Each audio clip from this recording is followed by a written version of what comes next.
Me the opportunity to speak on farmers regarding this bill, sir. As we all know, that agriculture is the backbone of India. However, it is facing a number of challenges. Our BJP government has taken a number of initiatives to bring reforms in agriculture sector and strengthen the hands of farmers, sir.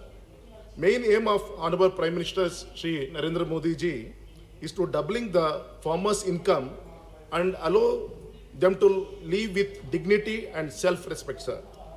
Sir, as we know, under the existing laws, there is a number of restrictions in the agriculture marketing system. It is difficult for free flow of agriculture produce from one state to another state, sir. Farmers cannot sell agriculture produce outside the restricted area.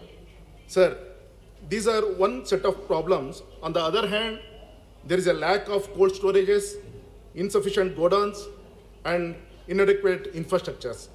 All these are causing a huge quantity of wastage in vegetable fruits and other perishable commodities.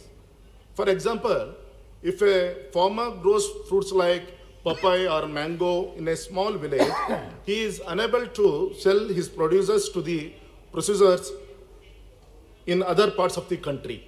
So the poor farmer is forced to sell the produces within the restricted area. Sir, considering these practical difficulties, our government has brought this ordinance and now it is before us in the form of Farmers Produce Trade and Commerce Bill 2020. The main intention of this bill is to prevent the market monopoly. This bill creates a nationwide market for our farmers. This bill makes provisions to expand the market to reach more and more buyers. It leads for a healthy competition among sellers and buyers.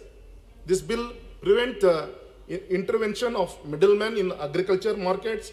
Farmers can demand better prices for his producers as they have freedom of selling their producers. It would provide an opportunity to attract investment for agriculture marketing, sir. Setting up of cold storage and godowns. Farmers who produces cereals, pulses, oil seeds, marine foods will attract the buyers from nook and corners of this country. This will give opportunity to national e-marketing system and it will help the farmers to cutting down costs, sir. As the country and also the entire world is in the clutches of COVID-19, it is the need of the hour to unlock the regulated agriculture markets to help farmers, sir. In the state of Karnataka, our BJP government has successfully implemented this ordinance under the leadership of Honorable Chief Minister, Mr. Shri B.S. Yediyurappa ji. Sir, I am sure and hopeful that the proposed bill for the benefit of the farmers, who is Annadata for all of us, on behalf of the people of Karnataka and honorable members of this August House, I congratulate our Honorable Prime Minister, Honorable Minister for Agriculture and Farmers Welfare, and also entire cabinet for bringing this historical bill.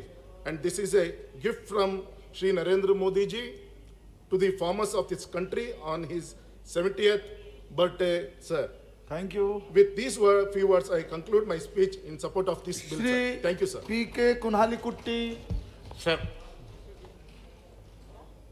I oppose this bill.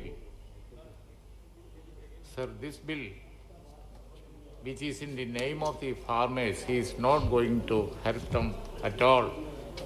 It is not going to help the farmers.